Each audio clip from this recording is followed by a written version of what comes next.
Hello and welcome to Flaunt. Create a life you love after infidelity or betrayal. I'm Lora Cheadle, and today we are going to talk about resolutions versus goals because it's the beginning of the year and so many people make New Year's resolutions. But there's a big difference between resolutions and goals, particularly after betrayal. So that's what we're going to talk about, resolutions versus goals after betrayal and how to commit to personal change and achieve results that you love. So buckle up, it is going to be a good one. But before we get into that, I also wanted to share my big exciting news. My big exciting news is my second book. It's not burnout, it's betrayal. 5 Tools to Fuel Up and Thrive is launching on January 21st on Amazon. So I definitely would love it if you could pick up a copy. You can pre-order right now, or that's pre-order for the Kindle version, the electronic version. But if you'd like to get a paperback copy, you can also do that. And the paperbacks are launching early. They are launching on January 11th because I need a few of you to pick up the paperback and read it early and then submit an Amazon review. Because when the Kindle version comes out, it's important that there are already reviews on Amazon. So if you would like to be one of my pre-readers, you can do that too. You can pick up a book starting January 11th. Everybody else, you can just order the Kindle version now or pick it up on January 21st. I am just so super excited about the whole thing. And if you're having troubles finding it, it's on Amazon. But if you're having troubles finding it, send me an email. I'm happy to send you the link because sometimes Amazon links get crossed and then it's not very fun. So definitely do that. And I have got several different big thank yous for any of you who leave a review. And you know what? If you want to leave a review on Flaunt and or the new book, the It's Not Burnout, It's Betrayal book, I'm happy to give you these bonuses. These bonuses are truly for anybody who wants to be a pre-reader and leave a review. And the bonuses are twofold.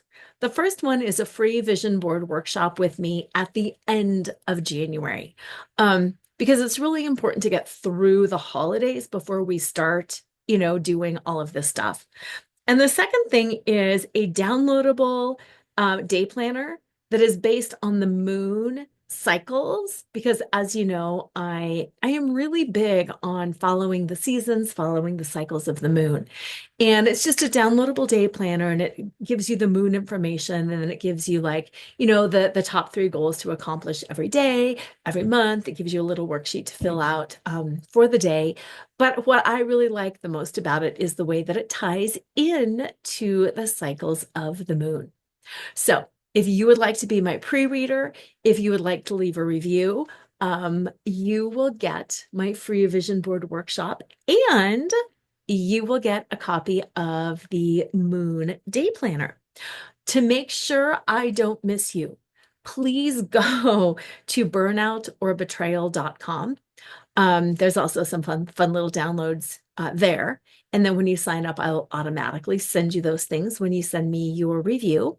And if you're like, no, I don't want to sign up for anything, just shoot me an email, Lora@LoraCheadle.com, and I will send you all the goodies. So I can't wait. I can't wait for you to read this book. It's definitely going to be helpful. It's not burnout, it's betrayal. 5 Tools to Fuel Up and Thrive, launching in January on Amazon. So, woo. I'm excited for that. So now, let's get into the show. Resolutions versus goals after betrayal and how to commit to personal change so you can achieve results that you love. Okay, let's start first. I've got my notes up on the screen here because I don't want to miss anything. First of all, let's talk about the difference between resolutions and goals because, yes, they are different. A resolution is an intent.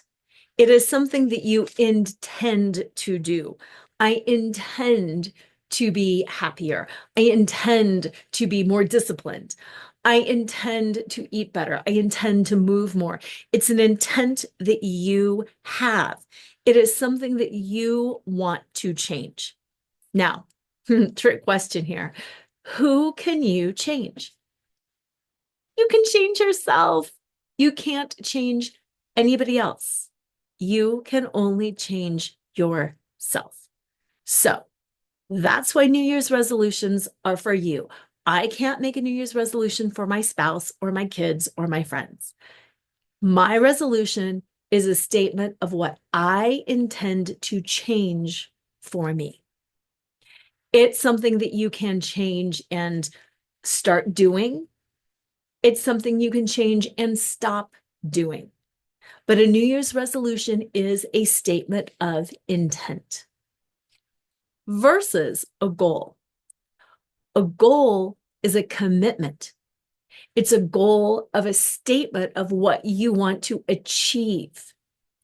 It is based on achievement. It is based on results.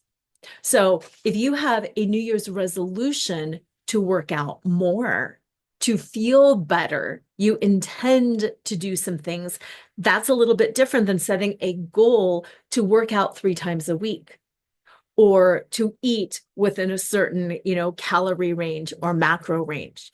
A goal is very specific. It is an action that you will do. It is a result that you will attain, and it's something that you will or you will not achieve.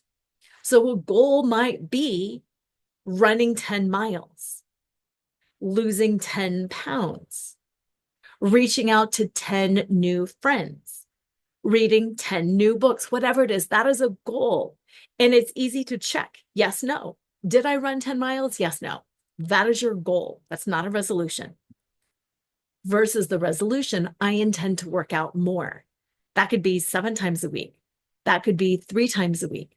It could be different every single week. It's just your intention to do better and to prioritize fitness more. So, does that make sense? Resolution is the intent. The goal is the action, the commitment to change and to achieve something.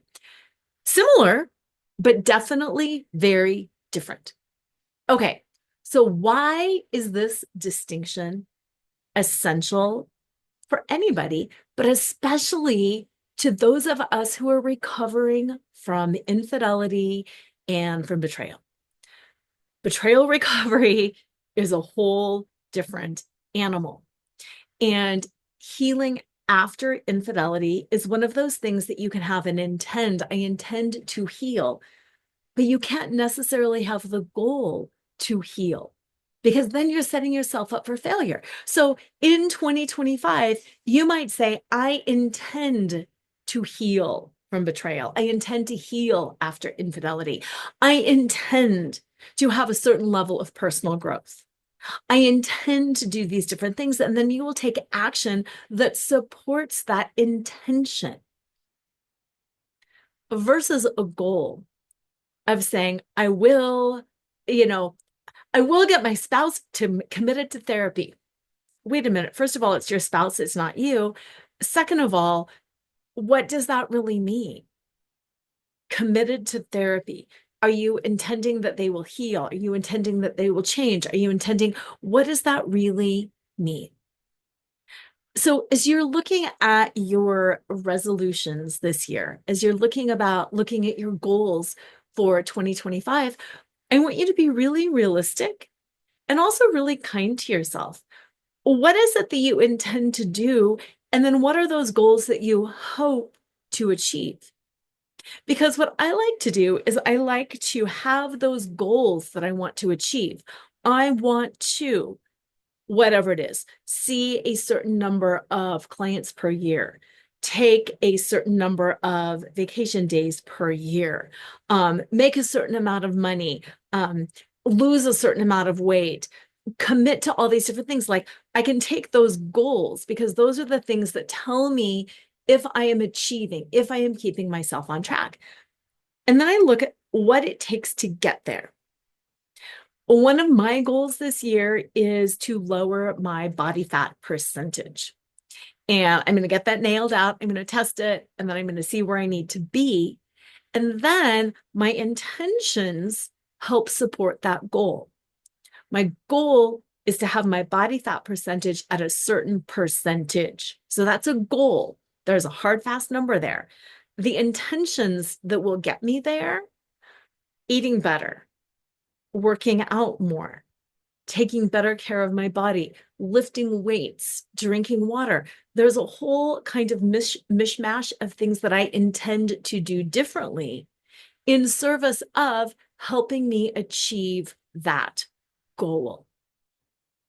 And the reason that I like to do it that way is, for my personality, it's easy to get lost in the minutia sometimes.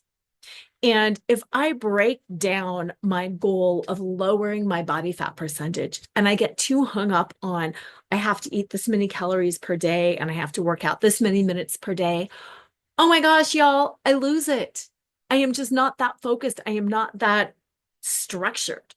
I am much more of a flow person. So if at the end of the day it's getting late and I can look and say my intention was to be healthier, then my brain starts kicking in. Oh, what are the different things that I can do to be healthier? I can stop right now and I can take a walk. I can commit to just a 30-minute exercise video. I'm about to have dinner. I can do salad. I can do a chicken breast. I can do something a little bit healthier. I cannot have that dessert or that glass of wine that I was thinking I was going to have. My intention helps me figure out what I can do in that moment. Versus, for me, when I have a goal that I'm going to work out however many minutes a day, and then it gets to be the end of the day and I haven't hit it, I can go into a shame spiral. I can be like, oh my gosh, there's no time to work out 50 minutes. I can't get in 50 minutes. It's already 9 o'clock. Okay, so if I work out for 50 minutes, then it's going to be 10 o'clock, and then it's blah, blah, blah. And then it's not beneficial. And I don't get what I wanted. And then I end up shaming myself, and then it's easier to quit. Because that's the other thing. Goals are easier to quit because when you're setting those goals along the way, life gets busy, life gets in the way, and sometimes the best laid plans just don't happen. So that's why I like my overarching goal, but then my intentions to help me get there. And that's so important, like I said, when it comes to healing after infidelity and things like that. First of all, what does healing even mean to you? What does it look like? What does it mean? That's a hard goal to have. Like saying, I intend to grow personally this year. Okay, this is going to be my year of self-development or spiritual growth or, betrayal recovery or whatever it is. Great. What does that mean? Is that true? Is that something you can make a goal? Because I can't, because I don't really know what it means. But that can be my resolution. That can be my intention. I resolve to heal. I resolve to recover. I resolve to develop and transform. I resolve to feel more joy. I resolve to leaning into freedom and fun. Those resolutions are intentions. They're more intangible, but you can lean into them and thus feel more positive because you feel like you were on the road to success. When I resolve that this will be the year I heal and put it all behind me, that's my intention. And every step that I take proactively brings me closer to that, even if it doesn't necessarily pan out. Because I don't know if you've experienced this, but so many of my clients experience this, and I experience it too. Sometimes we think we found the answer. We're like, this is it. And we try it, and it disappoints because it's not exactly the answer we think. Once I lose 10 pounds, everything is going to shift. Once I get a new job, everything is going to change. Once I learn how to meditate, everything is going to change. And then it doesn't. So, with the intention, with the resolution, even when things don't turn out, we're like, oh, it is still my resolution to heal. It's still my resolution to own my power. It's still my resolution to whatever it is. And even if this didn't work out, it's okay. I learned 5,000 things that didn't work. I'm still finding things that do. So the kindness, the stick-to-itiveness, all of that has really helped when you truly do create a resolution and you back away a little bit from goals and just lean more into the intention of some of these intangible things. Because did you know that 60 to 65% of people make the same New Year's resolution year after year after year after year because by the end of January, they have stopped. They've given up. People will resolve to go to the gym every day, which isn't a resolution, that's a goal. And then they don't. They skip a Saturday, they skip a whatever. And then they're like, well, might as well quit. So, what do you resolve this year? I want to take a moment in silence to let you think about the power of resolutions and what you resolve for yourself. What are you committing to change about yourself? Resolutions focus on who you want to become, not about what you want to achieve, but who you want to become. I want to be happy. I want to let go of bitterness. I have this personal commitment to change. I am resolving to transform myself personally. I resolve to rebuild trust after betrayal, either trust with myself or trust with my partner. And here's the thing. When you have a resolution that involves somebody else like that, I resolve to rebuild trust after my relationship. And I mean trust with my partner. You have to be aware, are you doing the steps? Yes, I resolve to do that. If they back out, you still did it. You still resolve to build trust with your partner. Maybe they walked away. Maybe they're doing everything right, but are you doing your part? Because resolutions are absolutely important for you and they are absolutely unique to you. So what do you resolve? What do you resolve to become in 2025? And if you are one of my early readers, if you leave a review on Amazon, we will do this a lot in the vision board workshop. So this is a really good precursor to that, because I want you to be very clear about who you want to become, how you want to show up, how you want to feel, and then commit to that resolution, because it is committing for your highest good. Okay, so take a moment and think about how you want to be in 2025. I want to be a little less frazzled. I want to be in my mastery. I want to be in my power. I want to have a quicker recovery when I lose it, because I'm giving myself the grace and space to lose it, to get stressed, to be tired, to be hangry, to be whatever. But my resolution is to become quicker at recovering. Take some notes if you need to take some notes. And be sure to come back to this after the show too, because again, vision board workshop, you're going to need to know this stuff. And this is another reason why I like doing my vision board stuff at the end of January, sometimes even the beginning of February. It takes time. It takes time to plan our year. And the truth of the matter is, November and December are just really busy months to try to plan our next year. They're really busy months to try to settle in and think about what we would want for our New Year's resolutions. So don't spit something out because it sounds good. Oh, I want to lose weight. Oh, I just want to be happy. I want you to really think about it because this is a commitment. A resolution is a personal commitment to change. When I used to do hypnotherapy, I still do hypnotherapy. I still bring it into just about every single one of my coaching sessions. But when I was doing just general hypnotherapy, like stop smoking, weight loss, all of nail biting, all those different things, one of the things that I would really push people on before they booked a session was how much they wanted to change. Were they committed to change?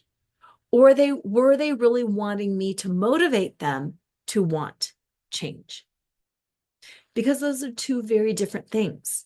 I can use hypnotherapy to make you want to change.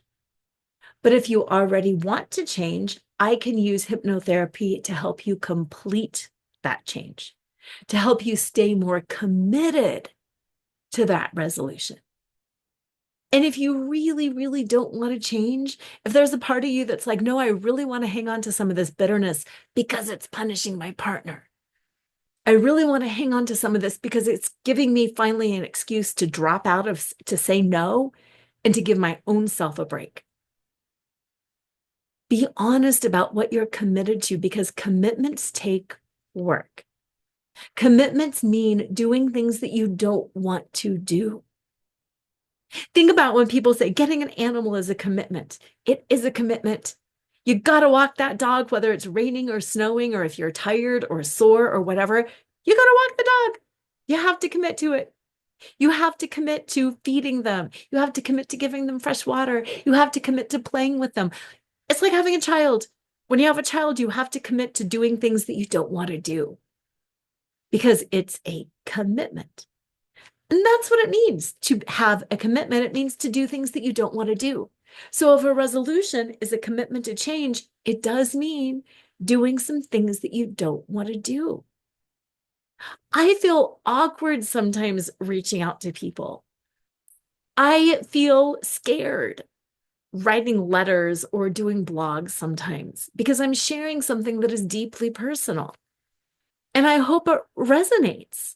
You know, I hope people aren't like, I just don't get what she's trying to say. It's a commitment and it's uncomfortable and sometimes it fails, but I am committed. I have resolved. I have resolved to sharing my story in service of others. I have resolved to elevate and empower women everywhere to get through this. That is my commitment. That is my resolution. I have resolved to start talking about a topic that nobody wants to talk about. It's my mission. It's my resolution. It's my commitment. And yeah, there's times I don't want to. There's times it blows up in my face, but it's still my deepest, most sacred mission in life.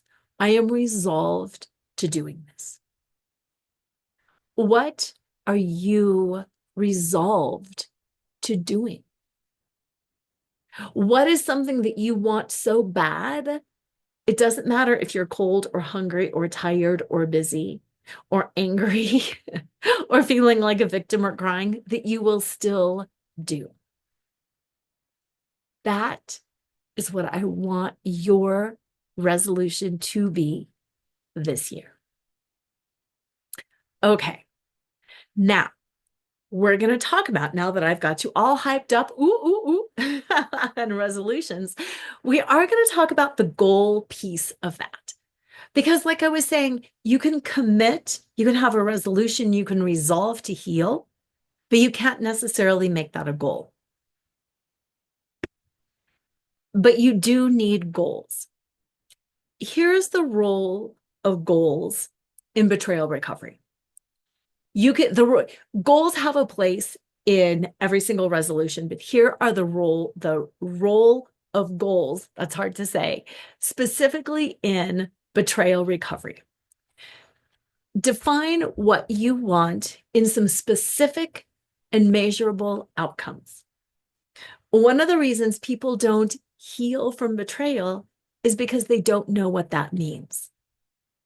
When you reach out and do a session with me, the first thing I always ask people, it's on my intake form, is what does healing from betrayal mean to you?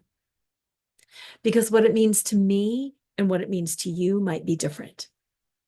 What it means today versus what it means for you in 3 months, in 6 months, a year might be different. So, what does it mean? Explain in specific, measurable terms what it means. It means very infrequent obsessive thoughts. Okay, let's push that down. What does that exactly mean? Does that mean only 1 or 2 incidences a week? Does it mean 1 of 2 incidences a month? Does it mean maybe a couple times a year? What does that mean? Does it mean feeling good in your body? I know I am healed when I feel like openness, breath in my body, when I have relaxed shoulders, when I'm not having a headache. What does healing from betrayal mean to you? Does it mean getting through the divorce and having everything separate? What does it mean? Does it mean your partner saying they're sorry? Wait, who's in control of that one? Can you force that? Nope. Does it mean closure? What does closure mean? Who else is involved in that? If it means the affair partner and your partner doing something, then that's not a goal. That's not something you can control. So what does it mean for you? Letting it go even if there's no closure. Letting it go even if there's no apology. Moving into forgiveness. You can't say, my goal is forgiveness. The ultimate goal can be forgiveness. What are the steps that can get you there? Hiring a coach, seeing a counselor, reading books, doing more podcasts. Those are your goals. My goal is to read 1 personal development book a month. My goal is to read 5 pages a day. Those are goals in service of healing, in service of forgiving. So, specific, measurable outcomes for those goals. What are the things you need to do in order to achieve recovery? Because those are your action steps. The example that I gave earlier was when I was saying my big intention versus my daily, my big goal versus my daily intention, and how for me, if it's getting close to the end of the day and my intention was physical wellness and health, then my brain is like, hey, I can walk, I can run, I can do some yoga, I can walk the dog, I can do some sit-ups. And my brain opens up into all of the different things that are possible for me, and it lights me up and it gets me excited. Most of the time. There also are times when that overwhelms me. When I'm too busy and I'm like, short circuit. I can't figure out what I want to do. I don't know what I want to do. That's when it's really helpful to have a list of specific, measurable, actionable things that you can do. Do 50 jumping jacks. Walk the dog around the block. Turn on a song and dance. And again, those are like fitness examples. But that way, when it's coming to the end of the day, I have not followed up on my commitment. My resolutions are falling apart and I'm getting overwhelmed. I can literally pull out my sheet of paper and be like, oh, here are some of the things that I can do. These are specific, measurable, actionable items that I can do.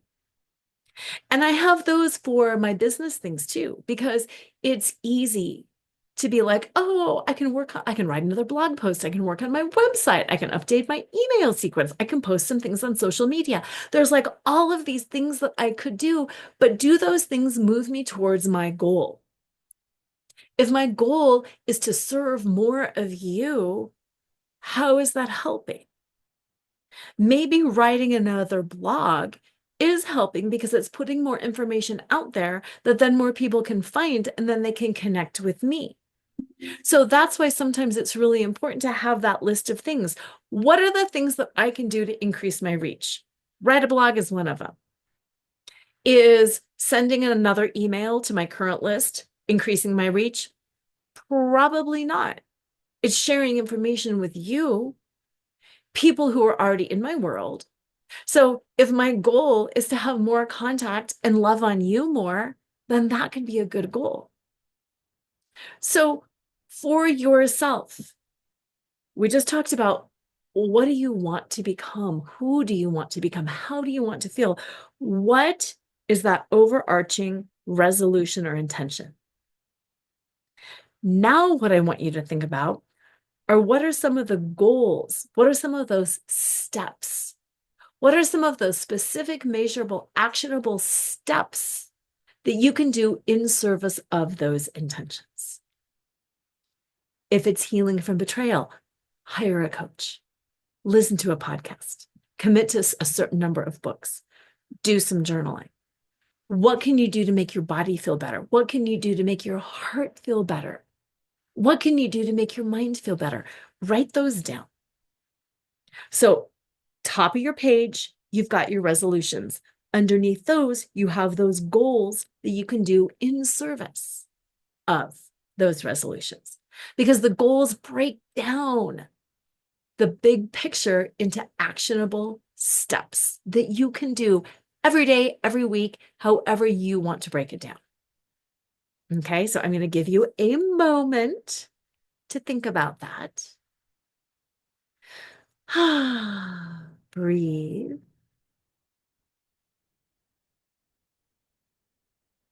And I want you to think about things like goal setting for personal growth, goal setting for business. They may sound like they're vastly different things, but really it's the same. Goal setting for personal growth, goal setting for business. How is your level of commitment different in those? This is one of those things that my new book, It's Not Burnout, It's Betrayal, 5 Tools to Fuel Up and Thrive, addresses. So many of us, we take our own goals, like goal setting for personal transformation, achieving results after infidelity, measurable outcomes in personal healing. And we don't give them that same level of oomph. We don't give them that same level of commitment than we would if it was like goal setting for business, achieving, results in retirement. When it's like somebody else focused, when it's work focused, when it's something else focused that is not just personal us, all too often we take that more seriously. And at the end of the day, who are you left with? Are you left with your job, or are you left with yourself? Are you left with serving random other people, or are you left with your friends and family? And are you left with your relationship and your integrity? So often we move that focus off of us and onto other people. And we're like, well, I'll do the business piece because it's more important. I'll do the kid piece because it's more important. I'll do all of these other things because it's more important. What you're really saying is, because it's more important than me. Whoa, think about that. Of all of the resolutions, of all of the goals, shouldn't the most important one be the goal for you, for your own personal transformation, for your own personal growth? Because at the end of the day, you have you. You might or might not have the relationships you've cultivated, but the most important relationship, the only one that you'll always have, is the one with yourself. The only relationship you could ever guarantee is the one that you have with yourself. So if you're not prioritizing that, why not? Why not? Because really, that is self-betrayal. That is self-betrayal. That is abandoning us in service of doing something for everybody else. So as you are going through your resolutions, as you are going through those goals, it's fine if you have a personal one and a professional one and a family one and all the different things. But please prioritize yourself first. I am not saying that you or me or any of us caused our partner's affair, because we never did. Unless we held a gun to our partner's head and said, you will go cheat right now, we did not cause the affair. So I want to get that straight right off the bat. But what I am going to say is our level of respect, our level of showing up for ourselves, that matters.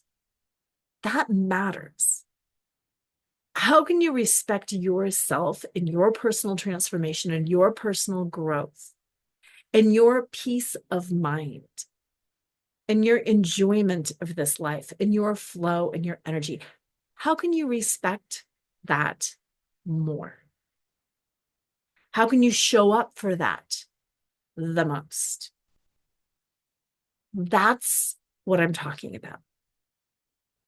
Stop abandoning yourself. Stop betraying yourself. Stop putting everybody else first and start prioritizing you. Because I said this at the very beginning of the show, who can you change? You can only change yourself. I know, darn it, you can only change yourself.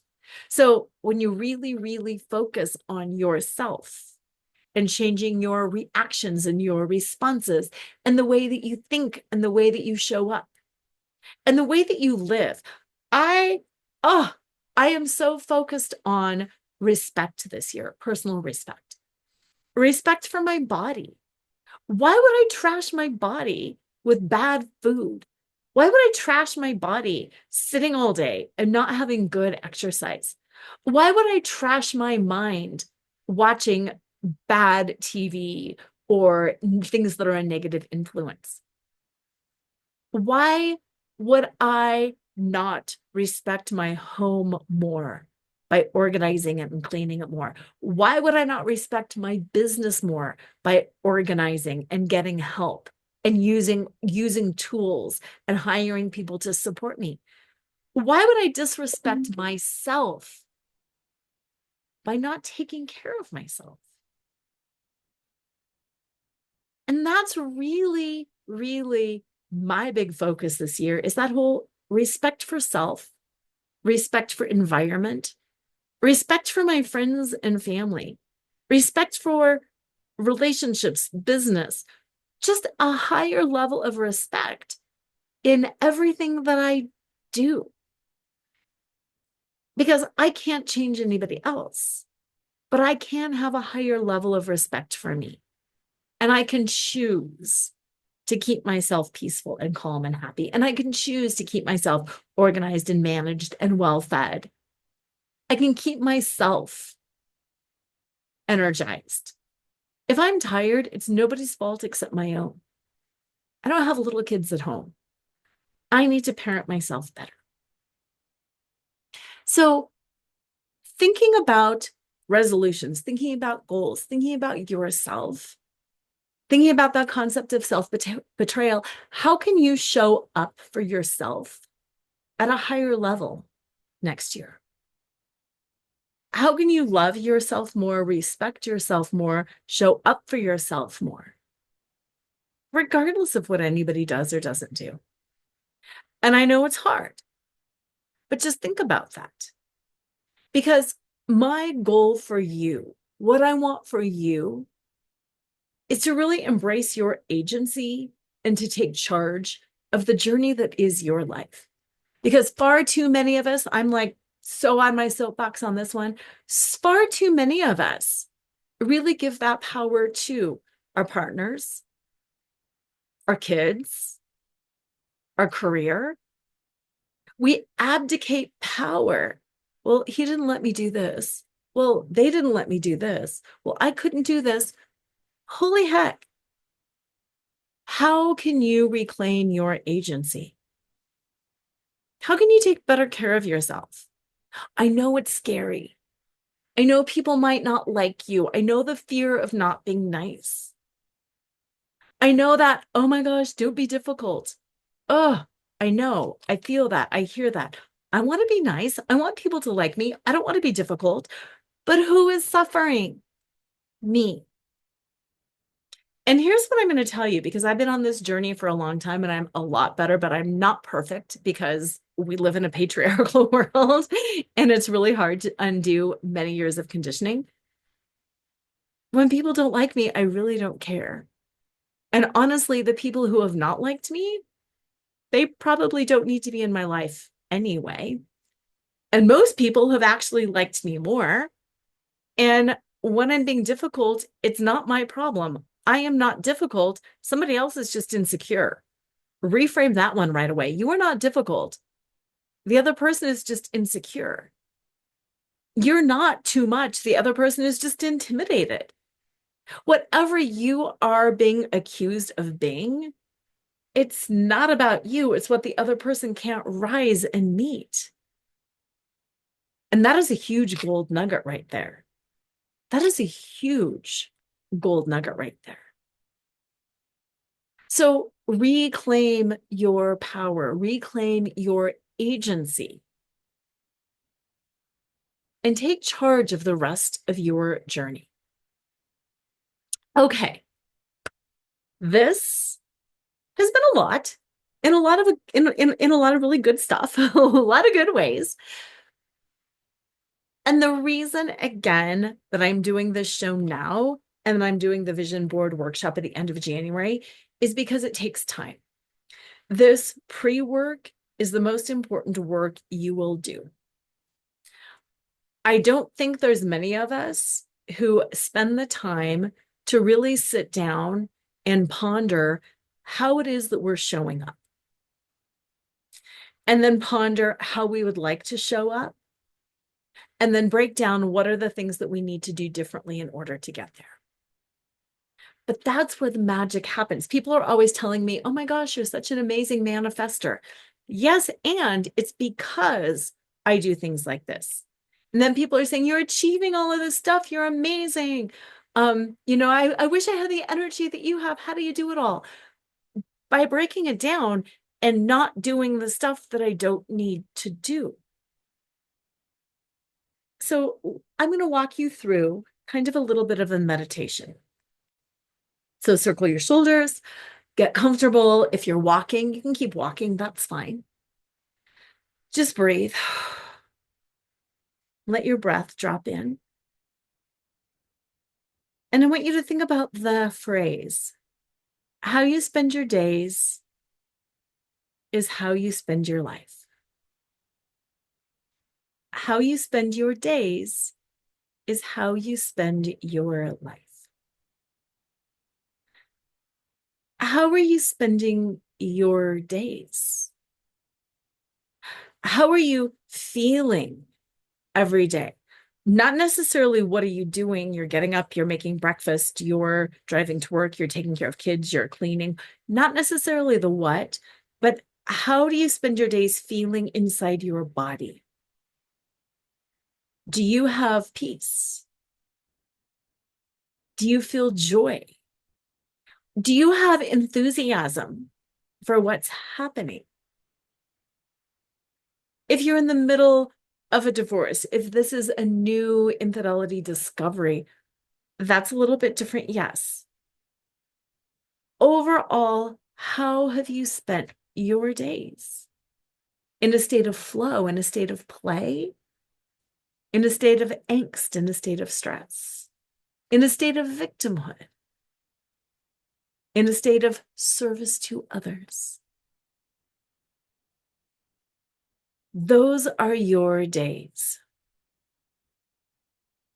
Those days will become your life. How do you want your life to feel? You are laying on your deathbed. Family around you, friends around you. You are comfortable, you're peaceful. You know it's the end, and you're having some time to process and to look back through the chapters, the pages, the events of your life, the good and the bad. How did you feel in your life? How did you spend your life? It was fun. It was a good life. I had a lot of pleasure. I had a lot of laughs. Or I was angry all the time. I was always searching for something more. I was frustrated. I was shut down. I was inhibited. What were you? Now is the time to decide how you want to spend your life, how you want to spend your days, how you want to feel and be, and who you want to become. Anchor in that feeling that this was a good life. This was a really good life. Anchor that in. Breathe. Now, what do you need to do to get there? What are those small, specific goals? I need to be free. I need to walk. I need to eat better. I need a new partner. I need to learn how to communicate better. What are those things that you need to do to become and transform and take agency over the rest of your life and fully take charge of this journey?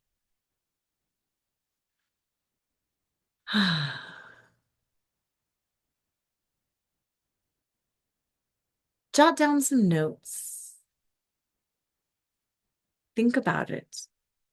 It's okay if you go into a little bit of sadness, like, oh my gosh, none of this was what I wanted. I've had those moments too where you look back and you're like, oh, what did I do? How did I mess that up so bad? Why didn't I know? Let that grief move through you. Go cry if you need to cry. Go yell, go punch a pillow, go run up a mountain. Feel the grief, feel the regret. Regret is not fun, but feel it and let it flow out of you. Because the biggest regret would be having these moments of awareness, having these moments of clarity right here, right now, and not doing anything about it. That's what you would regret. When you didn't know better, you didn't know better. There is no shame there. You didn't know better. Now you do. Now you know who you want to be and how you want to feel and what your life should be like in a way that would service you and make you happy. Now you know the steps, those specific goals to get you there. Now is your chance to implement. Now is your chance to implement. One of the reasons that coaching is so powerful, one of the reasons that I went into coaching is because it's a very powerful form of accountability. As your coach, I will call you out on your stuff in a loving and kind way. I will ask you questions that will help you get to the bottom of how you want to feel and who you want to be and what transformation means to you. I will push you on what does it mean to recover and how will you know when you're recovered. I will be there every single day in your ear, in your inbox, helping you achieve what you want to achieve so you can become who you want to become, so you can have that life that at the end of the day you will look back on with pleasure, with satisfaction. So you can legitimately say and feel it was a really, really good life. Of course, there were ups and downs. Of course, there were highs and lows, but it was a really good life. And I honored myself and I respected myself and I showed up for myself, even when I didn't want to, because I am the most important. I am the only one who can show up for me. And that's really a big part of the magic of why I do what I do and why I believe coaching is the number one most powerful way to change and transform and to become somebody completely different and somebody more authentic and in touch and fully self-expressed. Because of that honesty, because of that raw honesty and accountability. Anytime you want to work with me, please reach out. We can have a free 30-minute conversation, see if we're a good fit. If not, I will absolutely line you up with somebody who is a better fit. It's not about me necessarily. It's about you and finding the best fit for you and finding the person that you can listen to and that you can trust and who's been where you have been and who is right now where you want to be as well. That's what matters. So when the time comes that you're interested in that, and I am going to say when, because it's not an if, it's a when. When you're ready, you'll know. You'll know you're tired of tolerating. You're tired of making the same New Year's resolution year after year after year after year after year. You're tired of being in the same relationship year after year. You're tired of having the same fight time after time. When you're ready, you'll know. People come to me sometimes years later. I've been listening to you for years. I took a break. I knew it was time. I'm back. When you're ready, reach out. I will be here because this is my resolution. This is my commitment, not only to you, but to me too. Working with you reminds me about the work that I need to do for myself as well. It shows me where I have gotten off track. We build each other up. That's why at the end of all of my emails, I say, together we rise, because we do. And it's not only about the infidelity, it's about so much more than that. It's about fairness. It's about bias. It's about sexism, racism. It's about all of those things that can bring us down. It's about joining together, calling out each other, calling out ourselves, becoming better, respecting ourselves more, stepping fully into our agency, owning our sovereignty, and taking control of the narratives and our lives truly forevermore, not only for us, but for our ancestors, for our kids, for our grandkids, because it matters. Being fully in your power matters. Okay.